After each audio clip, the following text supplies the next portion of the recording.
Obrigado, pastor, ah, pela comparação. Muito me honra essa comparação. Na verdade, havia uma literatura apócrifa no século II que descrevia fisicamente o apóstolo Paulo. Ele era baixinho, careca, narigudo e com a perna torta. Nessa literatura. Então eu espero que o senhor não tenha lido esse texto apócrifo e lembrado de mim quando leu lá a descrição do apóstolo Paulo, porque eu sou baixinho, talvez a perna seja um pouco torta, não sei, mas não sou narigudo, né, ou careca, ou coisa assim. Muito bem, obrigado, irmãos, pela presença de todos. Estamos aqui, nosso segundo dia. Ontem nós falamos sobre a Idade Média, o início dela, e falamos de um grande problema que surgiu já logo no início da Idade Média, um grande problema para a igreja. A igreja, no início do século VII, gozava de relativa tranquilidade, de serenidade. Os bárbaros, que eram uma ameaça muito grande e que tinham ameaçado a igreja antiga durante séculos, tinham finalmente invadido o Império Romano, tinham se estabelecido além das fronteiras do rio Reno e do rio Danúbio, tinham tomado conta ali de toda a bacia do Mediterrâneo e tinham estabelecido seus reinos ali, no norte da África, na Península Ibérica, em todo o norte da Europa e também na Ásia. E a igreja estava lá. Os bárbaros eram cristãos de formação, como dissemos ontem, de formação ariana. O que isso significa? Significa que eles criam nas doutrinas de Ário de Alexandria, que foi condenado pelo concílio de Niceia, na Turquia. Foi o primeiro concílio ecumênico, primeiro concílio da história da igreja, depois de Atos 15. E nesse concílio compareceram 318 pastores. Foi a primeira reunião da Igreja Universal de Edir Macedo. Foi aí. 318 pastores. Só com uma diferença. Os 318 pastores de Niceia compareceram no concílio mutilados, aleijados, feridos com várias marcas pelo corpo. Por quê? Porque em 325 fazia pouco tempo que a perseguição tinha acabado. O edito de tolerância, que colocava fim às perseguições, aconteceu no ano 311. Então fazia pouco tempo que aqueles pastores tinham sido perseguidos. Eles compareceram lá, nesse concílio em Niceia, na Turquia, e condenaram as ideias de Ário. Ário dizia que Jesus não era divino, que Jesus não era, na linguagem da época, ele não era consubstancial ao Pai, não era da mesma substância, era uma criatura especial, mas não era consubstancial ao Pai. E o concílio de Nicéia então condenou as ideias de Ário, mas as ideias de Ário permaneceram. E nós vimos ontem que arianistas se deslocaram, se isolaram da igreja, até porque a igreja expulsou o mesmo Ário e os arianistas das suas fileiras. E uma igreja ariana se estabeleceu na Arábia, um lugar distante, esquecido do mundo de então, esquecido dos grandes centros do cristianismo de então. A igreja ariana também se espalhou para outras regiões distantes do império. A igreja ariana alcançou missionários arianos, falamos de Ulfilas, um missionário de convicção ariana. Ele pregou na Romênia, para os bárbaros.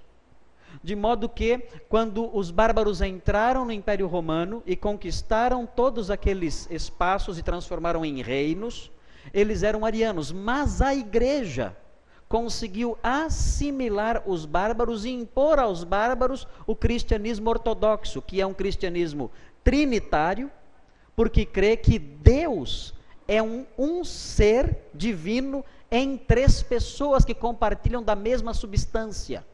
Pai, Filho e Espírito Santo. Logo crê a teologia ortodoxa, que é a nossa teologia, a teologia dos irmãos, é uma teologia ortodoxa, assim que nós chamamos ortos, significa reto, ortos, significa algo reto.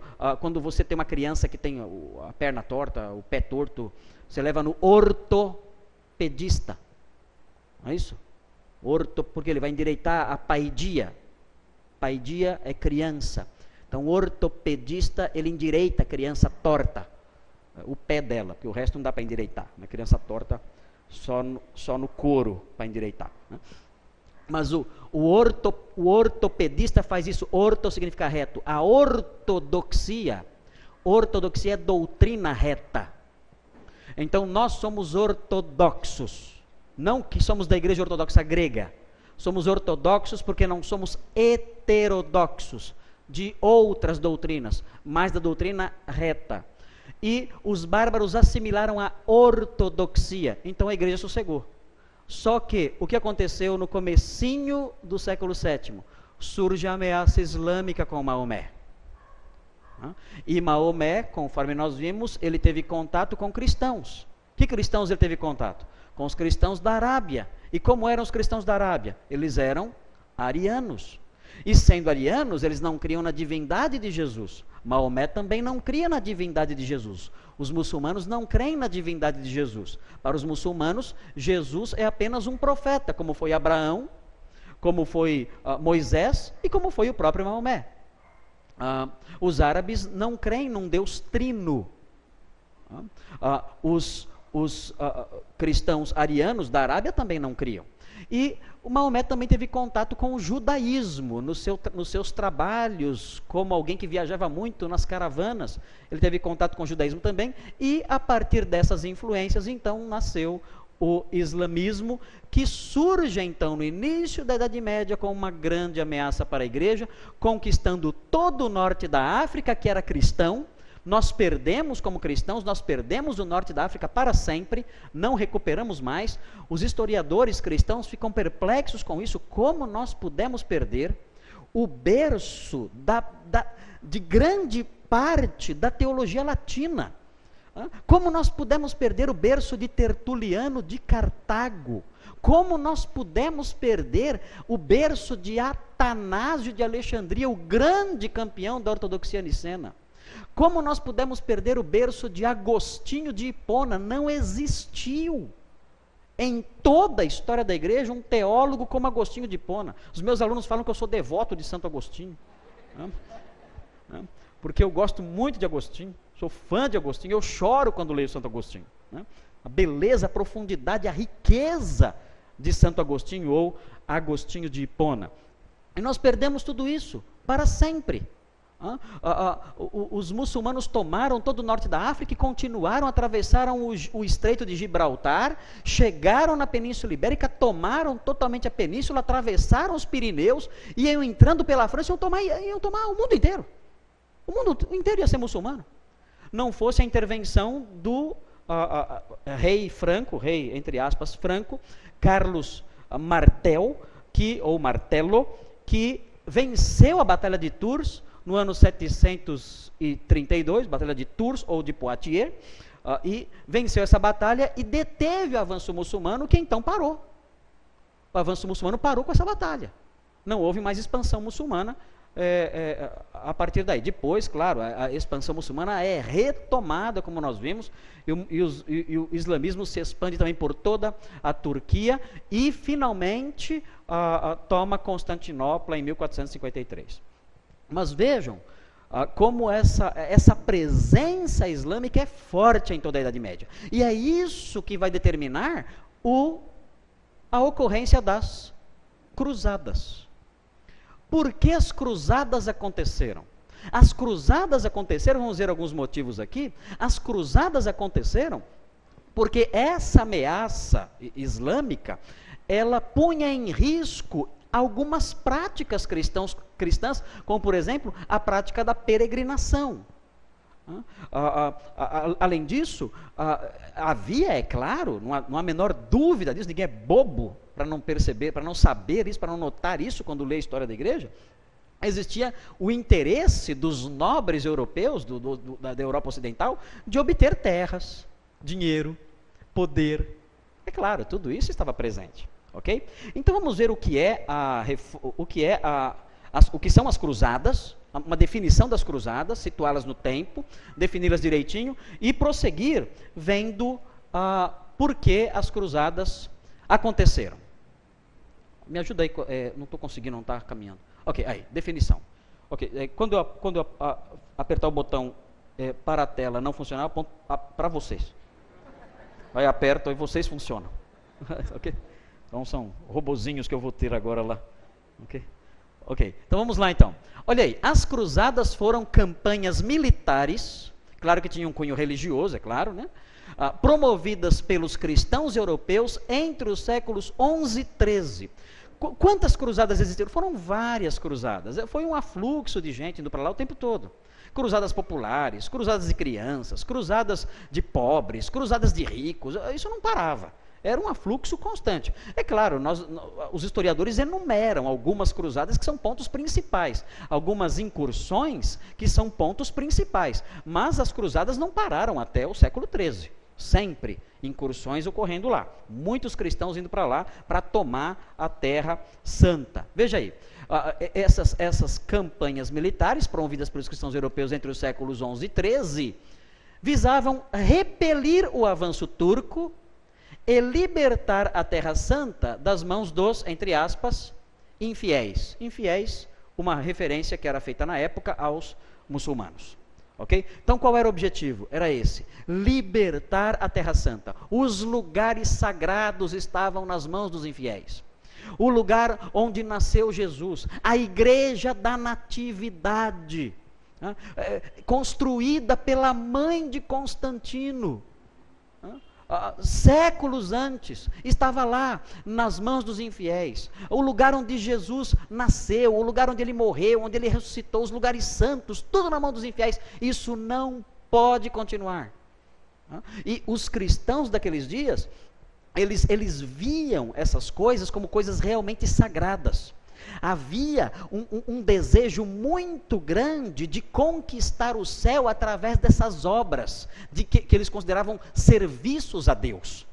E quando receberam o apelo para que partissem na busca da libertação desses lugares sagrados, se empolgaram.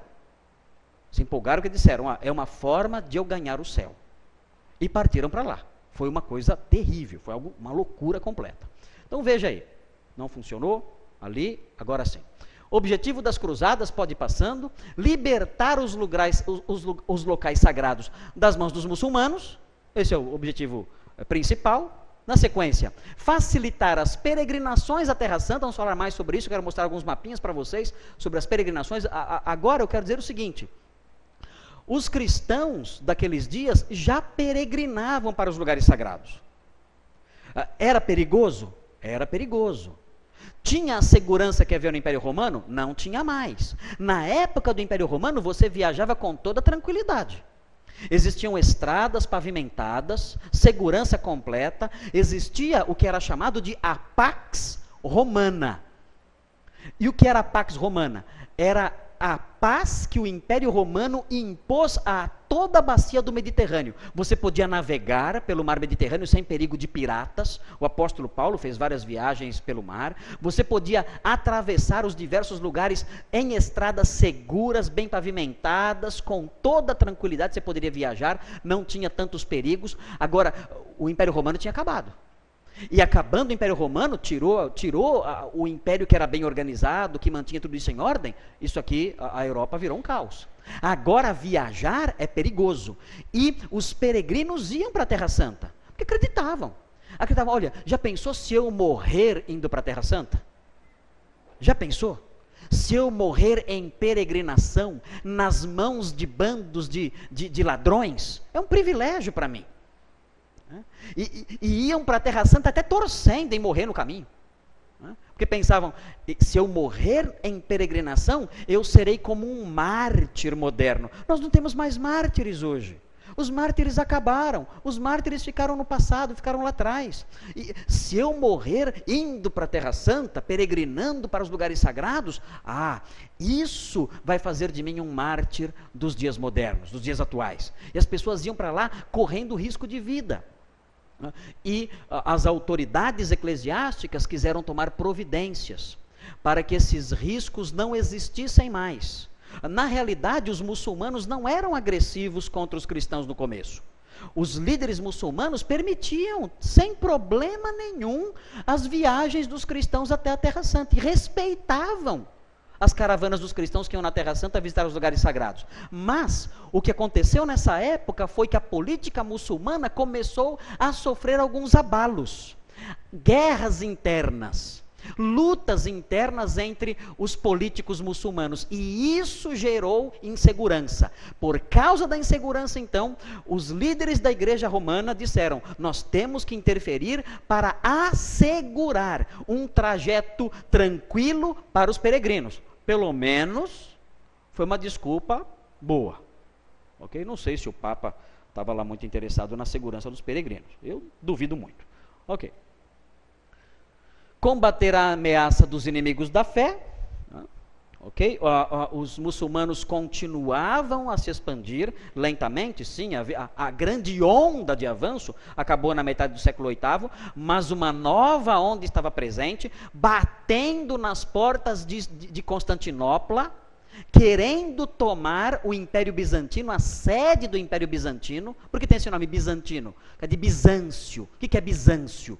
Bizâncio é a cidade de Constantinopla, tem esse nome, Bizâncio. Okay? O Império, a sede do Império Romano era lá, do Império Romano Oriental. O Império Romano Ocidental, a sede era Roma ou Milão, mas caiu o Império Romano Ocidental. Lembram que os bárbaros invadiram. Só ficou uma parte do Império Romano, o Império Romano Oriental. E a sede era em Bizâncio, Constantinopla, que hoje tem que nome? Istambul. Istambul é o nome da cidade hoje, ok? E os bárbaros queriam, os muçulmanos queriam derrubar também a sede do Império Bizantino e tomar conta de tudo. Ok? Então, o imperador romano, havia um imperador romano, ainda havia, o imperador romano da parte oriental, lá de Bizâncio. O imperador romano vivia pedindo socorro. Olha, Ocidente, cristãos, me ajudem. Os muçulmanos estão tomando conta de tudo, eu estou sozinho aqui. Eu preciso de socorro de vocês, eles estão se expandindo. Então, o objetivo foi combater a ameaça dos inimigos da fé também e, na sequência, obter territórios, riquezas e poder. Eu acho que esse é o objetivo principal, talvez, especialmente dos nobres. O povo em geral, não.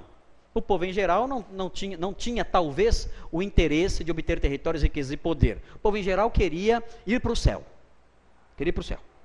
Agora, os nobres, provavelmente o motivo maior deles era a obtenção de riquezas, poder, serem reis, terem vastos territórios. Lembrem-se que nessa época aqui, nós estamos vivendo, a Europa vivia a época em que o sistema econômico que funcionava então era o feudalismo. E o que é o feudalismo? Quem lembra que estudou na escola? Feudalismo. Tinha uma época que estudava feudalismo na escola, hoje eu não sei, mas as crianças não fazem mais nada na escola, parece, não sei, fazem na escola mesmo. Eu vejo as crianças vão na escola para brigar, talvez, né? ou ler cartilhas que o governo dá imorais, né? Agora é moda isso aí. Né? Mas feudalismo, ainda ensina na escola o que é feudalismo? Ensina, ok, ainda bem. Feudalismo é um modelo de política econômica que é baseado na posse da terra. Então, quem é o rico? Não é quem tem bastante dinheiro, né? É quem tem muita terra. Então, nessa época, a riqueza era isso: terras e mais terras. Estes homens partem para a Palestina querendo isso, terras. O comércio nessa época aqui era um comércio parado. Não havia, até porque não havia segurança para que existisse comércio, não havia indústria para coisas serem comercializadas, não havia produtos manufaturados para serem comercializados, então não havia dinheiro nas ruas, não havia dinheiro nas cidades. Os homens ricos eram os homens que tinham terras. Então, quando falou de invadir o Oriente, tomar conta daquelas vastas regiões, é claro que os nobres ficaram empolgados com essa possibilidade. Já imaginou? Você ganha o céu e ainda ganha, né, um paizinho para governar? Opa, quem não quer isso aí? né? Todo mundo quer. Ok, olha as rotas de peregrinação aí da Idade Média. Vamos ver aqui. Olha, lembra de onde que eu falei? Que cidade é essa aqui, ó? Olha lá, Santiago de Compostela. Rota de peregrinação, né? Que manteve, lembra que eu falei ontem? Manteve a Espanha ligada ao resto do cristianismo. Olha a artéria de ligação aqui, ó. Olha lá. Pessoas vinham de outras partes, de longe vinham, né? E todas se encontravam aqui e iam até Santiago de Compostela, ali fazendo com que a Espanha se mantivesse, pelo menos no pedacinho, na parte norte da península, se mantivesse cristã, né? E outros centros de peregrinação, você vê aqui, ó, Roma é um centro de peregrinação, né? Geralmente, na igreja antiga, já existia peregrinação aos lugares onde havia restos mortais de mártires. Então a pessoa sabia, olha, Ambrósio de Milão está enterrado ali na própria cidade de Milão. Ok? Então, é um lugar de peregrinação. Os pais da igreja não gostavam dessas visitas que os fiéis faziam aos lugares que eles diziam ser sagrados. Eles não gostavam disso, mas esse costume permaneceu na igreja. O costume de visitar os lugares onde estavam os ossos dos mártires. Os ossos de grandes homens de Deus. Isso entrou na igreja muito cedo. Então, peregrinação, naqueles dias, já era comum. Veja outro centro de peregrinação aqui. Então, você vê aqui Roma, outro centro de peregrinação. Você vê aqui essa região aqui, Éfeso, a região onde o apóstolo Paulo trabalhou. Né? Olha aqui, Éfeso. Né?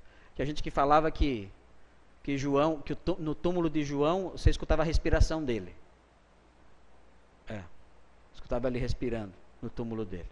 A pessoa ficava impressionada. Essas histórias, as pessoas acreditavam nisso.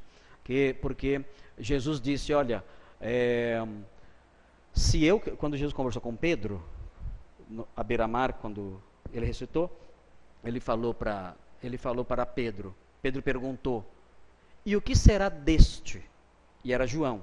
E Jesus fala, se eu quiser que ele permaneça vivo até que eu volte, isso é da minha conta e não da sua.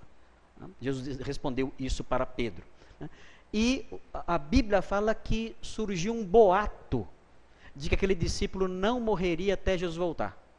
E esse boato que a Bíblia fala que surgiu, foi um boato que existiu realmente até os dias da igreja antiga. Diziam que João estava enterrado aqui em Éfeso e no túmulo dele você escutava a respiração dele. Quiser ir lá ver, está lá ainda, né? Vai lá e veja, depois você me conta. Eu acho que não, nada a ver. Ok, mas veja aqui uma rota de peregrinação interessante aqui por terra, sai de Veneza e vem por terra, ó. Vem por terra até, olha Constantinopla aqui, ó. Olha aqui Bizâncio, Istambul aqui, ó. Aí atravessa, aqui é só um pedacinho de água, só facinho atravessar. Atravessa, vem para Calcedônia, a sede do 4º Concílio Ecumênico, em 451. Desce, vem aqui por Troade, chega até Éfeso. Éfeso também sede do Concílio Ecumênico em 431. E daqui tem duas opções, ou vem por terra até a Palestina, ou por mar até a Palestina. E um outro centro de peregrinação, sendo da Palestina, é o Monte Sinai aqui embaixo. Então veja aí, rotas de peregrinação. Por que era melhor pela terra e não pelo mar? Lembra? O Império Romano acabou. O que tem no mar quando não tem policiamento? Piratas. Tinha piratas. Né? Se você navegasse, né? Perigoso essa rota aqui, ó. Essa rota aqui é mais perigosa. Ó. Desce por aqui. Ela é perigosa por causa de piratas. Os piratas atacavam, roubavam, afundavam o navio, matavam todo mundo. Ok. Vamos ver a rota de peregrinação dentro da Palestina. Pode prosseguir, mudar aí. É melhor mudar aí. Eu mudo aqui e você muda. Ok. Aí, olha aí alguns lugares de peregrinação na Palestina. Vários lugares. Várias cidades aí onde havia peregrinação. Olha aqui. A principal, claro, Jerusalém, né? Aqui, ó. Jerusalém. Né? Outros lugares conhecidos, lugares bíblicos. Olha aqui, Nazaré. Né? Caná, onde foi feito o primeiro milagre, ok? Vários lugares, olha aqui o Mar da Galileia, aqui, ó o Mar da Galileia, porque ele chama Kinneret no Antigo Testamento, Kinneret. Por que chama Kinneret? Kinnerete. Por quê? Kinneret significa harpa. Harpa. Por que chama Kinneret? Porque tem o formato de uma harpinha. Olha lá uma harpinha. Aqui o Rio Jordão. Olha aqui, é um lugar de peregrinação também. Por quê? Aqui Jesus foi batizado, né? Jesus foi batizado no Rio Jordão por João Batista. Por que chama Jordão? Por que tem esse nome Jordão? Que a palavra Jordão vem do verbo Iarad no hebraico. Iarad significa descer. O que o Jordão faz? O Jordão desce. É um rio que desce. Bom, tem algum rio que não desce? Nenhum rio sobe, né? Todos os rios descem. Mas colocar esse nome, Rio Jordão, que é o rio que desce, e vem até o Mar Morto.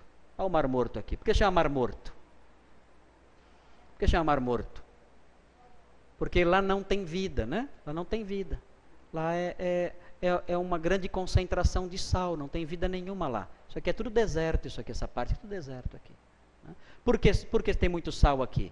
Porque a água não sai, a água só entra, ela não sai. Uma grande concentração de sal lá. Mas isso não interessa, não tem nada a ver com o que eu estou falando aqui. Eu estou viajando, outras coisas, não tem nada a ver com a história da igreja. Ok, então aqui a Palestina, o lugar das peregrinações. Na sequência, o que temos aí? Veja aí, a primeira cruzada. A primeira cruzada foi a única, talvez, que deu certo. Mas deu certo por pouco tempo. Teve muitas outras. Mas a única que funcionou um pouco, por algum tempo, foi a primeira. A primeira cruzada foi pregada por Urbano II. Quem é Urbano II? Urbano II, Papa. Papa. Ele, bispo de Roma, em Clermont, na França, num concílio de Clermont, Urbano II anunciou num discurso a necessidade de que os lugares sagrados fossem retomados. E ele apelou para as emoções das pessoas, dizendo, olha, nós não podemos deixar que os lugares sagrados fiquem nas mãos dos infiéis, nós temos que retomar. E ele gritou, Deus quer. E o povo gritou, Deus quer, Deus vult, Deus vult, Deus quer. E esse virou o lema das cruzadas. Quando os cruzados entravam numa cidade e começavam com lanças a abrir mulheres ao meio, com as espadas abrindo mulheres ao meio, pegando criança, jogando no chão, esmagando a cabeça delas, eles gritavam, Deus vult, Deus vult. Deus quer, Deus quer, Deus quer. E faziam essas atrocidades dizendo, Deus quer. Esse era o lema das cruzadas. Uma coisa horrível. Os muçulmanos, até hoje, eles se referem às cruzadas com uma profunda angústia. E uma profunda mágoa. Por quê? Porque para eles é como se as cruzadas tivessem acontecido ontem. E nas cruzadas, na mentalidade dos muçulmanos, na mentalidade islâmica, os cristãos revelaram o que é o cristianismo. Olha o que o cristão faz. Isso aí é isso. Esses são os soldados de Cristo. Cristianismo é isso. Isso ficou na memória islâmica. Então, até hoje, os muçulmanos, especialmente os mais radicais, né, têm rancores contra o cristianismo por causa desses episódios que aconteceram no passado. É como se tivesse acontecido ontem para eles. O próximo item, o que vem? Veja aí. Ela foi estimulada pela ofensiva dos turcos na Ásia Menor, como já mencionei, as intrigas políticas ali, que geravam instabilidade para as peregrinações na sequência. E olha o resultado, resultou na tomada de Jerusalém e no massacre da população. Esse foi o resultado final, porque na realidade, a primeira cruzada tomou também Antioquia. Antioquia, o cerco de Antioquia foi sofrido, eles conseguiram entrar na cidade e os muçulmanos, os habitantes da cidade, correram para uma cidadela, que era uma fortaleza dentro dos muros, e ficaram lá. Os cristãos entraram então, e quando entraram, gente, olha, é indescritível o que eles faziam. Eles não tinham a menor piedade. Não tinham piedade. porque acreditavam que Deus queria, e essas coisas que eu falei, eles realmente faziam. Pegavam crianças, arrancavam crianças do colo das mães, bebês, e esmagavam as crianças, jogavam as crianças no chão, arrebentavam a criança, matavam, esmagavam, arrebentavam a cabeça da criança. Era assim o comportamento deles, era desse jeito. Com suas lanças, atravessavam as mulheres grávidas, abriam as mulheres grávidas, estupravam mulheres. Não havia limites, não havia limite. E mais, note bem, eu estou falando aqui do que aconteceu em Antioquia. Em Jerusalém aconteceu a mesma coisa, se não pior. Agora, notem, lembra de uma coisa, o Papa Urbano II, ele disse o seguinte, olha, ele falou assim, olha, quem for para a Palestina, tem, para libertar a Terra Santa das mãos dos infiéis, tem perdão completo dos seus pecados. Completo. Não vai para o purgatório. Não vai. Não vai. Tem indulgência plena, completa, total. Morreu a caminho da Palestina, ou morreu na Palestina, pela autoridade que eu tenho como representante de Pedro, tem perdão completo dos seus pecados e passe livre direto para o céu. Agora, fala uma coisa para mim. Esses povos, essas caravanas, saíam da França, da Alemanha, da Inglaterra. Pergunta, essas pessoas esperavam para chegar na Palestina para começar a roubar cidades? Com perdão de Deus garantido? Vocês acham? Aquele bando de milhares de pessoas morrendo de fome. Muitas pessoas miseráveis, que iam para a Palestina pensando, não tem mais nada a perder.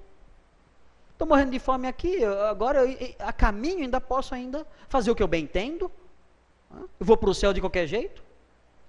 E partiam, às vezes famílias inteiras.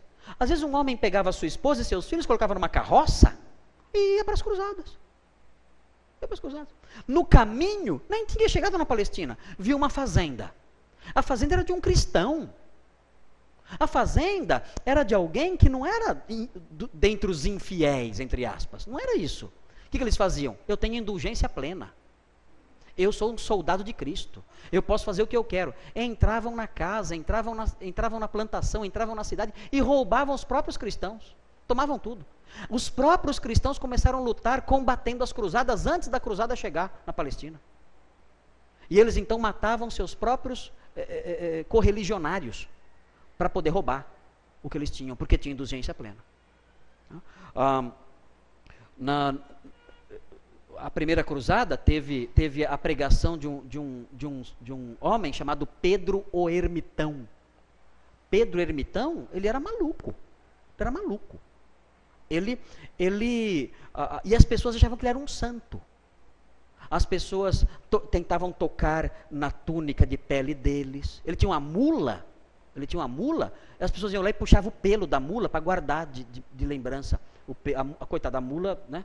Chegou nua na Palestina, né? Tanto que puxaram os pelos da mula para guardar de lembrança, como relíquia, né? Porque ele era o grande pregador da cruzada, visionário, tinha visões, né? E estimulava o povo. Ele falou assim, olha, eu tive uma visão, eu vi vários pássaros indo na direção da Terra Santa, isso significa que Deus vai nos guiar. Eu tive uma visão, eu vi peixes voando na direção da Terra Santa, então Deus vai nos guiar, Deus vai usar todos os meios para nos dirigir até a Jerusalém. Eu vi Jerusalém descendo do céu. Ele falava essas coisas, e o povo se inflamava e gritava, Deus quer, Deus quer, e todo mundo, aquele bando de loucos, enfileirados, caminhando para a Palestina, roubando tudo, pilhando tudo, tentando chegar lá e conquistar a Terra Santa. Assim foi a primeira cruzada. A primeira cruzada, a gente pensa às vezes que é soldados, né, tudo bonitinho, não. Era um bando de maloqueiro. Bando de favelado, maloqueirada lá, gritando, tudo sem dente na boca, berrando, chutando, roubando. Era assim, não era, né, tudo cavalinho bonitinho, né? Não. É um MST. É bem parecido com isso, viu? Uma boa ilustração essa aí, pastor. Mas note, houve um episódio em que um visionário em Antioquia falou assim: olha, eu tive uma visão. Qual foi sua visão? Perguntaram para ele. Assim, eu sonhei e eu vi o lugar onde está enterrada a lança que perfurou Jesus. Está aqui em Antioquia e eu sei o lugar que ela está. No sonho Deus me revelou. Falou. Aí o povo começou a cavocar e não achava a lança. Aí o que ele fez? Ele mesmo começou a cavocar, e de repente ele pulou dentro de um buraco lá, aí começou a beijar alguma coisa, começou a beijar. O que é isso? Era a lança. Está aqui a lança, achei. Aí o povo se animou, Deus está conosco, agora temos a santa lança. Com a santa lança, quem me pega? Né? Quem vai me pegar com a santa? Quem vai derrotar o exército que tem a santa lança? Né? É meio teologia da prosperidade que tem por aí, né? Quem tiver o lencinho com suor lá, não pega doença, essas coisas, isso aí é tudo coisa velha, né? Tudo invenção antiga isso aí.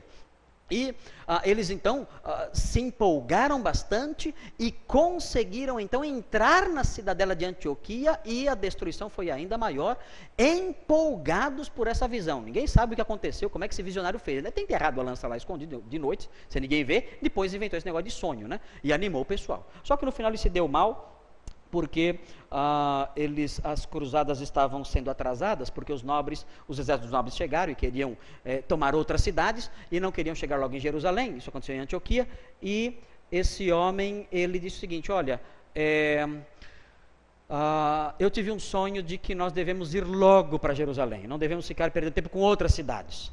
Aí ninguém nem ligou para ele. Aí ele falou assim: olha, eu vou provar isso, eu vou passar pelo fogo. E ele acendeu 2 piras, altas, né?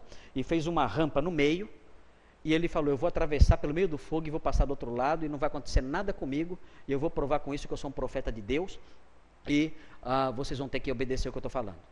E aí chegou o dia, ele acendeu as piras, aí ele pegou a santa lança, né? E atravessou o fogo, passou, e chegou do outro lado.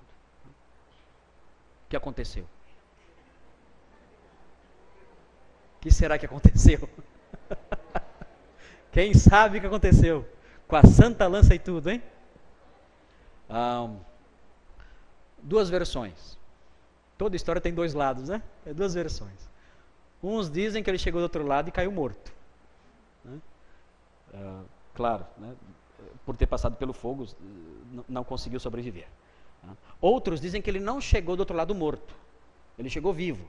Mas quando a multidão viu ele vivo, pularam em cima dele, né, para tentar arrancar um pedaço do pano da roupa dele, alguma coisa, e quebraram vários ossos dele. Ele morreu. Então, de qualquer jeito atravessou o fogo e morreu. Né? Ninguém sabe se morreu queimado ou arrebentado, né? Mas morreu. E com isso ele não tinha sonhado, então não teve jeito. Ok. O resultado aí final da primeira cruzada é a criação do reino latino de Jerusalém, ok? É um estado, né? Formou-se um estado cristão no coração do mundo árabe, ok? Os árabes não esperavam por isso, né? Eles não estavam preparados para isso. Os árabes estavam divididos, estavam desorganizados, estavam desunidos. E isso facilitou o estabelecimento desse reino cristão em Jerusalém, ok? Na sequência, ok? E olha aí, olha o que acontece então. Isso aqui é importante, olha só. Deu início à criação de vários estados cruzados, que eles tomaram várias cidades, várias terras, colocaram um rei em cada canto, reis cristãos, né? E assim, vários estados cruzados ou cristãos foram formados. As cruzadas posteriores visaram defender esses reinos. Aí o que vem agora, a partir daqui, são diversas outras expedições. Aqui eu enumerei as principais, mas não foram as únicas. Não existe, por exemplo, segunda cruzada, terceira cruzada, quarta cruzada. Isso existe mais para estudo. Na realidade, cruzadas, empreendimentos, incursões, excursões para a Terra Santa visando tomar a cidade, né? Tomar as terras, tomar as cidades sagradas dali. Isso aconteceu durante 200 anos. Não teve só 8 cruzadas, ou 9 cruzadas, ou 10 cruzadas. Foram muitas. Por exemplo, se fala, é muito mencionado em alguns livros, sobre as cruzadas das crianças. Crianças, sim. Porque havia a seguinte mentalidade: olha, o reino dos céus pertence a quem? Aos pequeninos. Então, as crianças são os verdadeiros soldados de Cristo. São as crianças. Então, vamos fazer expedições com crianças. E, gente, daria dó de ver. Imagine, crianças de no máximo 12, 13 anos. Milhares, partindo sozinhas ali. Aquele grupo imenso de milhares de crianças marchando para a Terra Santa. O que acontecia com elas? O que vocês acham? Naqueles tempos, tanta maldade, sem nenhuma segurança, crianças ali pequenas, elas antes de chegarem na Palestina, os próprios cristãos, pessoas más, pessoas mal intencionadas, bandos de ladrões, de bandidos, salteadores, pegavam essas crianças, matavam essas crianças, e prendiam essas crianças e vendiam como escravos até para o inimigo. Então, crianças pequenas vendidas pelos próprios cristãos para os inimigos ali para serem escravos. E isso aconteceu, acredite se quiser, cristãos promoveram isso, sob a bênção da igreja. A igreja abençoava a empreitada. Cruzadas de pobres, como a primeira não foi só de pobres, os nobres também se envolveram, chegaram, os exércitos dos nobres também marcharam contra Jerusalém na primeira cruzada, e por isso conseguiram as conquistas. Mas existiram expedições que eram só de pobres, diziam, dos pobres também é o reino dos céus, o reino dos céus é dos pobres, então quem não tem nada, vai para lá. Então formavam expedições de mendigos, sem nada, não tinham nem espada. Lutava como? Com mordida. Era o jeito. Né? O pontapé, mordida e pedrada. Era o jeito de lutar. Né?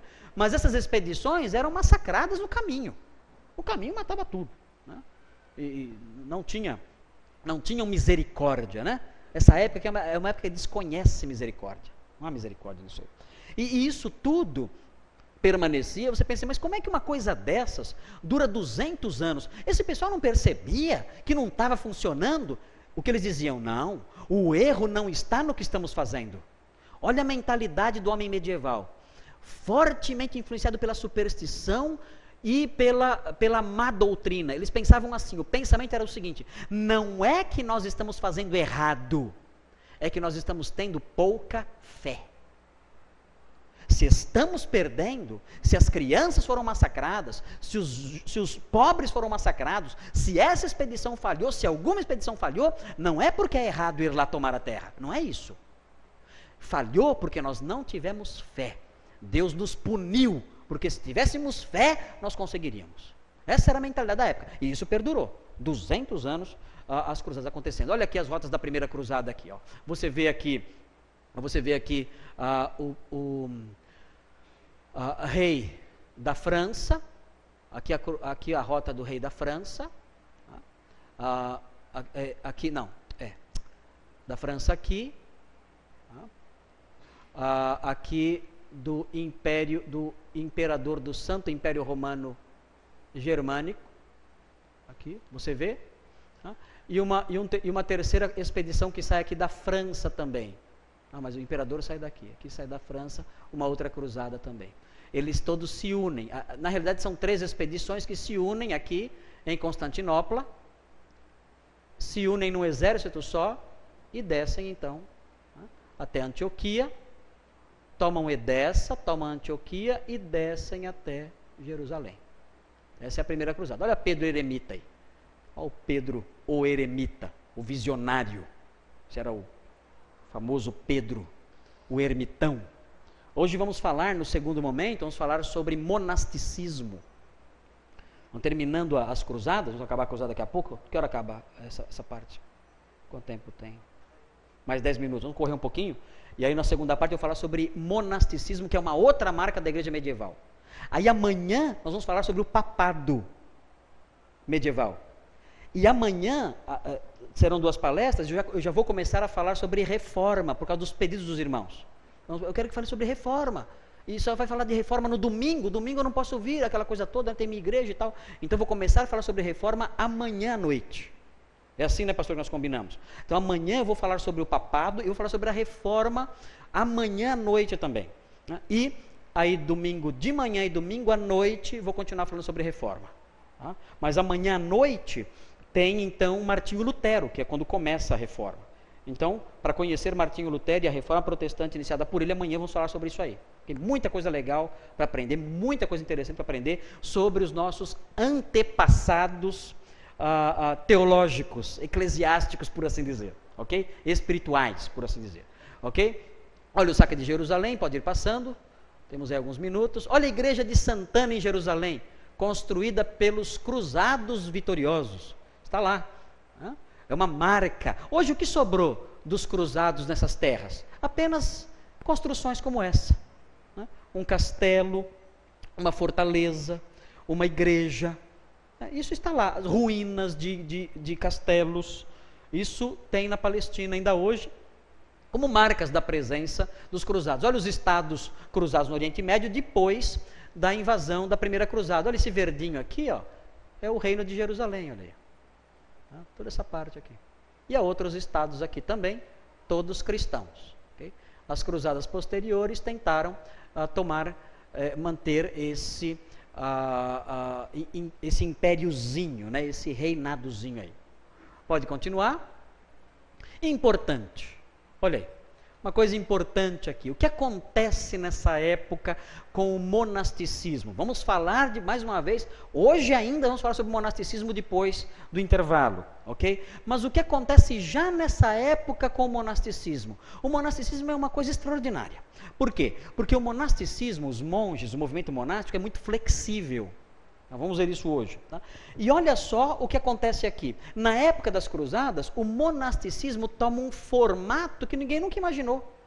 Surgiram monges soldados, monges guerreiros, tá? Que lutavam com uma cruz numa mão e a espada na outra. Eram cavaleiros de Cristo, guerreiros de Cristo. Então nós temos aí algumas ordens que aparecem nessa época da primeira cruzada. Olha aí, ó. Ao tempo da primeira cruzada surgiram as ordens militares. Os hospitalários, eles cuidavam de um hospital. Quando viram a necessidade de ajuda para as pessoas que estavam viajando para a Palestina, de proteção, eles resolveram não só cuidar do hospital, mas também pegarem armas para defender os viajantes. São os hospitalários, os cavaleiros teutônicos e os cavaleiros templários, que são os mais famosos. Os cavaleiros templários. Alguns dizem, eu não sei qual é a ligação, não entendo disso, alguns dizem que os descendentes ideológicos dos templários são os maçons. Os maçons, eles dizem, não, eu sou da ordem dos cavaleiros templários. Os maçons falam isso. Não sei qual é essa conexão, não conheço, não sou maçom e não conheço as entranhas dessa organização. Já fui convidado para ser maçom, mas não quero ser, não sou e não vou ser. E eu sei que eles afirmam isso. Eles afirmam isso, que eles são descendentes ideológicos, eles são os templários modernos, ok? Então, os cavaleiros templários surgiram nessa época, e note bem, eles foram criados, a ordem em 1118, mas foram destruídos em 1312. Okay? Os templários foram destruídos, o rei da França mandou destruir e matar os templários. Por quê? Interesse econômico. Os templários eram muito ricos, amealharam, conquistaram grandes terras, riquezas, muita coisa, enriqueceram muito. E o rei da França, interessado nisso, então, acabou com a ordem e tomou posse todos os bens deles. Na sequência, veja aí a execução dos templários. Isso aqui é um templário, olha o templário. Que vê essa figura sempre nos filmes de Idade Média, né? Isso aqui, ó. Olha lá. Isso parece um monge, isso? Parece um santo, isso? Nem um pouquinho, né? Encontrar um homem desse na rua, você pode correr, porque você vê que é violento, né? E aqui, a execução dos templários. Okay? Sendo queimados. Era a forma como, era muito comum matar, a execução na antiguidade era assim, pela fogueira ou pela decapitação. Okay? A morte mais benevolente era a decapitação, que era um golpe só. Um golpe só. A pessoa não conseguia nem falar ai. Né? Cortava a cabeça, caía num cesto, resolveu o problema. Agora, queimado era difícil. Queimado, se você quisesse fazer o bem para alguém que ia ser queimado, uma coisa que você podia fazer é dar para a pessoa um saquinho de pólvora. Seria uma das maiores expressões de amor pela pessoa. Dar um saquinho de pólvora para ela. Então, ela estava indo para a execução, na fogueira, você pegava e dava um saquinho de pólvora para ela. O que ela fazia com o saquinho de pólvora? Colocava embaixo do braço. Então, quando chegava o fogo, ela não sofria tanto porque aquilo estourava e matava ela mais rápido. Né? Se não tivesse a pólvora, ela ia torrando viva, berrando, né? Isso é muito mais difícil. Com a pólvora, era uma expressão de afeto pela pessoa. Okay? Espero que a moda não pegue aqui, né? Chegar para alguém e falar, um saquinho de pólvora para você, boa sorte. Hoje é um mau desejo. Né? Ok. Olha aqui. Isso aqui é preservado em Londres. Em Londres. Vocês devem ter ouvido. Eu assisti recentemente aquele filme O Código da Vinci. Né? Olha, gente, eu nunca vi tanta besteira na minha vida. Eu nunca vi tanto lixo e tanta mentira histórica numa história só, num filme só. Nunca vi. São gritantes os absurdos e erros daquele filme, tentando desacreditar a igreja cristã. São gritantes. É de chorar. Né? Realmente é um lixo o filme, um lixo. Não perca tempo.